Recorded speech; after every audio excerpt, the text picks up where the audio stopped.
30 years later, and you decide to make a reboot? Why?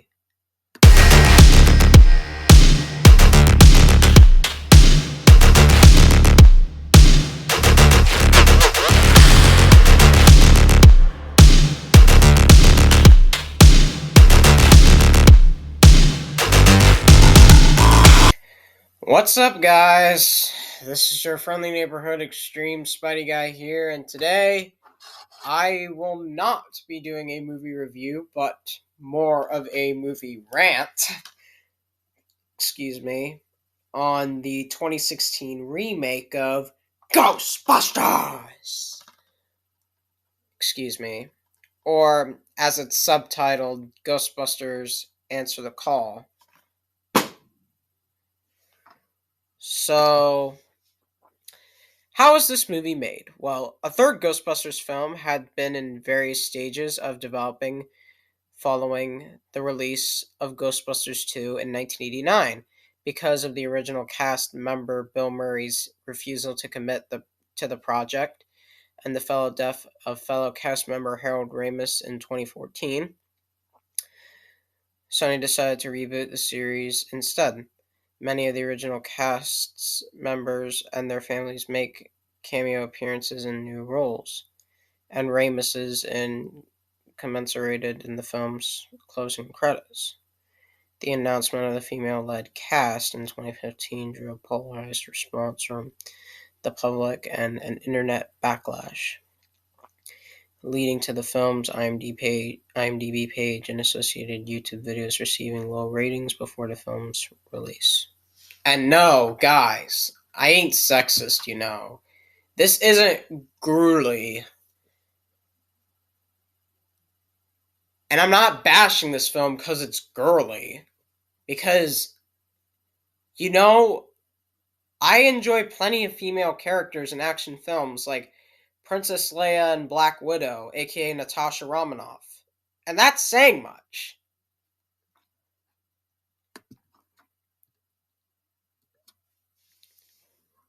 Produced by Columbia Pictures in association with Village Roadshow Pictures, Ghostbusters premiered at the TSCL Chinese Theater in Los Angeles on July 9th, 2016, and was released in the U.S. on July 15th. The film grossed $229.1 million against its $144 million budget, making it a box office bomb with losses of over $70 million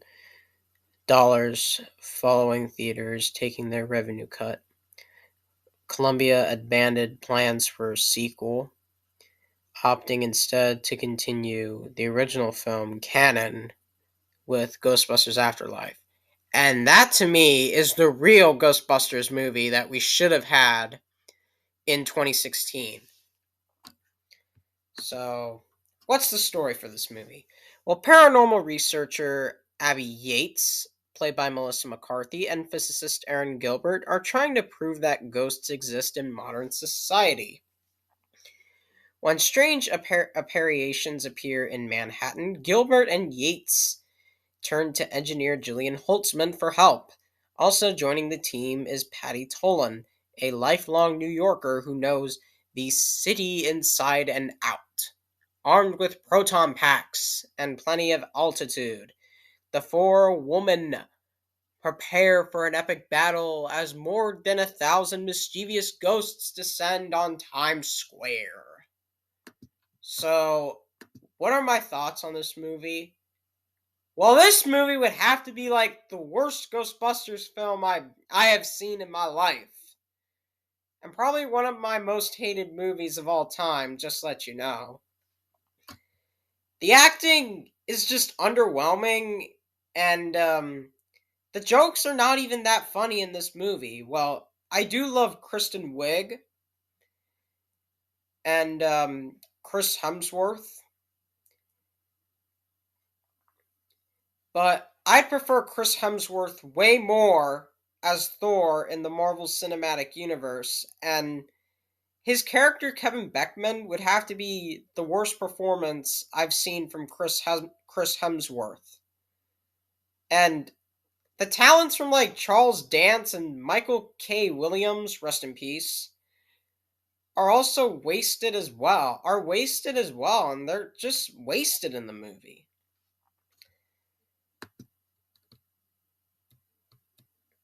So the film starts off with the physicists and the particle physicists and his strained friends Abby Yates and Aaron Gilbert co-authored Ghosts from Our Past, a book detailing about their paranormal investigations since high school. Aaron later disowned the work, while Abby continues her research at the Kenneth P. Higgins Institute of Science in New York City, with engineering physicist Gillian Holtzman as her partner. Now a professor at Columbia University and in line for tenure, Aaron, discovering that Abby republished their book, convinces her to cease its publication if she helps Abby and Jillian investigate an alleged haunted house.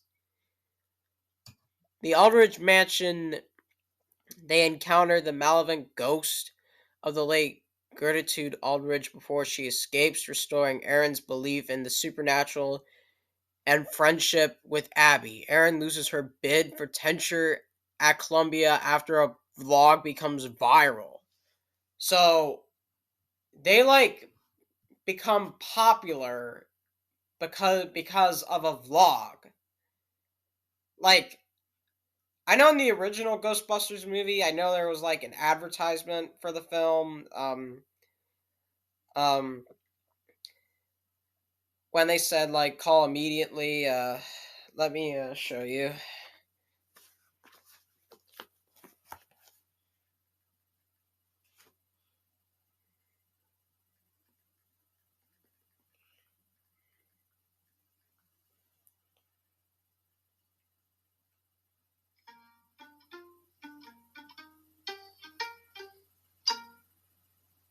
Are you troubled by strange noises in the middle of the night?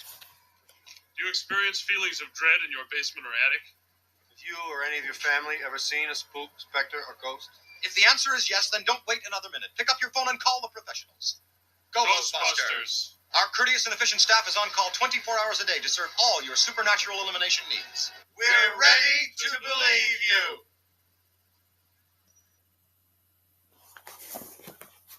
Yeah.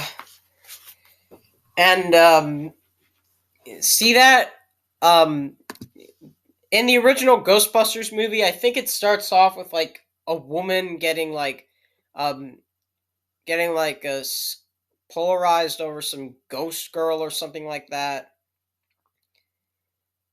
And that was just handled much better than in this movie. Aaron offers to join Abby and Jillian, but thanks to Thomas Shanks, the dean of the Higgins Institute, fires them too. Excuse me. After stealing their equipment, excuse me, if I burp though. After stealing equipment, they establish temporary headquarters above Zoo's authentic Hong Kong food. They verbally name themselves the conductors of the metaphysical examination, build trappings, and hire jock Kevin Beckman as a receptionist. Like, seriously? Like, in the original Ghostbusters movie, they didn't even steal technology. They were fired from their jobs, and they made their technology from scratch.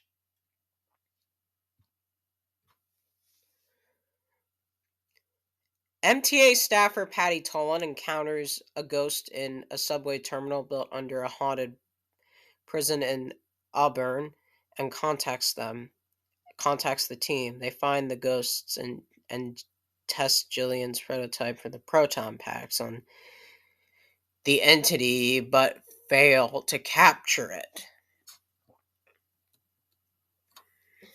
Mad scientist and oculist Rowan North has triggered the supernatural events by attracting ghosts over Manhattan with self-developed ionizers that correspond to Ghostbusters technology, allowing him to experiment and create a dimensional vortex powered by turned psi energy. When Rowan plants another device at a concert, the Ghostbusters are called and captured a gargoyle like spirit there, becoming city sensations but antagonizing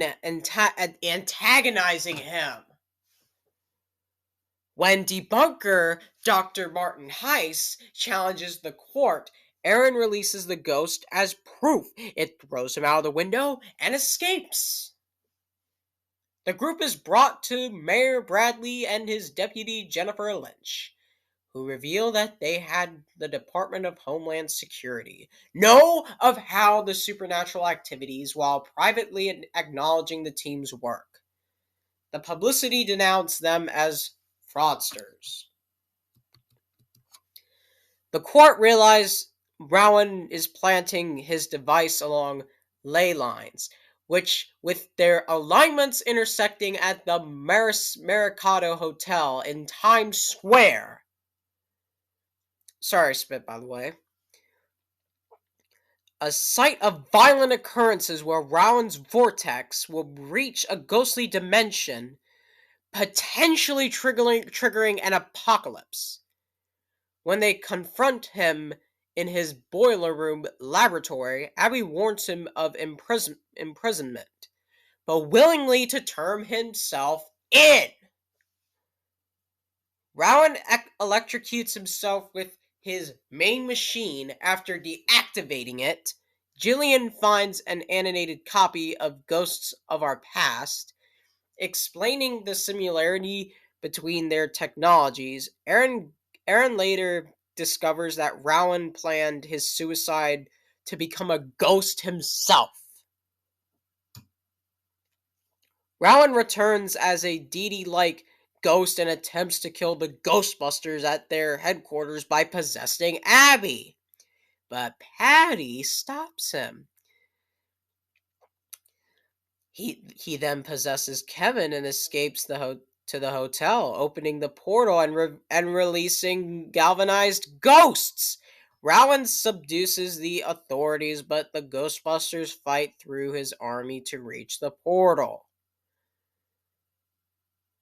After leaving Kevin, Rowan asks the quartet what form would they like him to appear as.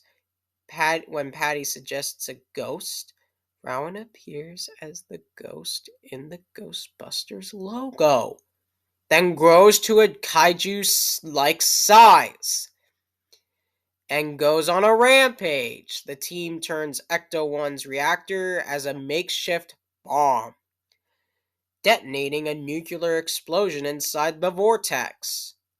This reverses the portal and forces Rowan and the ghosts back in, restoring the city. Rowan tries to drag Abby with him in realization, but Aaron leaps into the portal and rescues her. Despite the city's fascination with the supernatural lauding the Ghostbusters as heroes, the mayor office continues to denounce them publicity, but covertly funds their operations with added resources. The Ghostbusters move to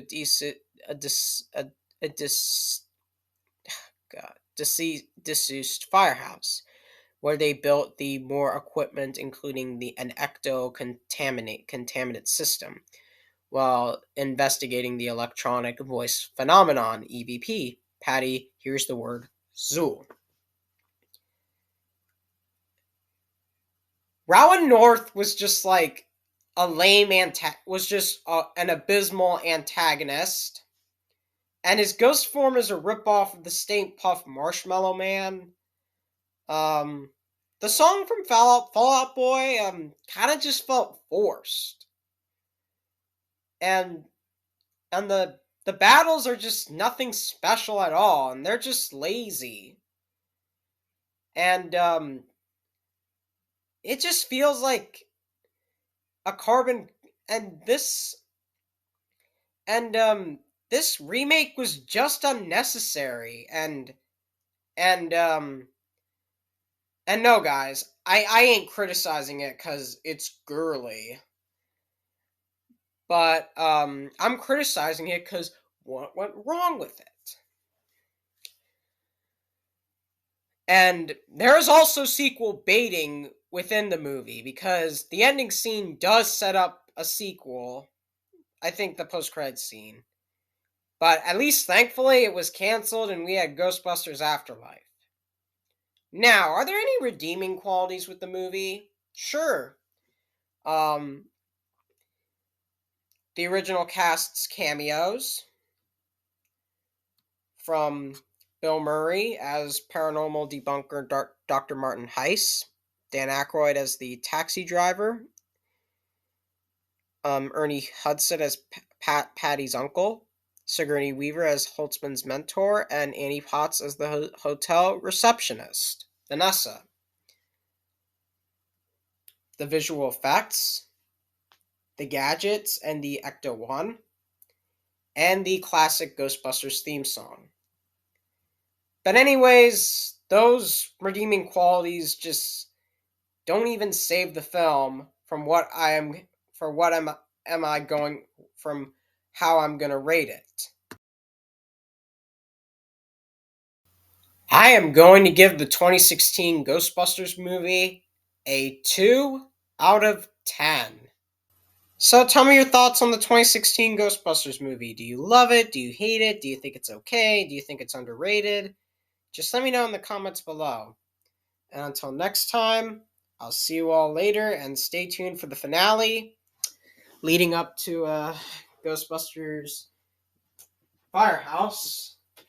And that is for none other than Ghostbusters Afterlife.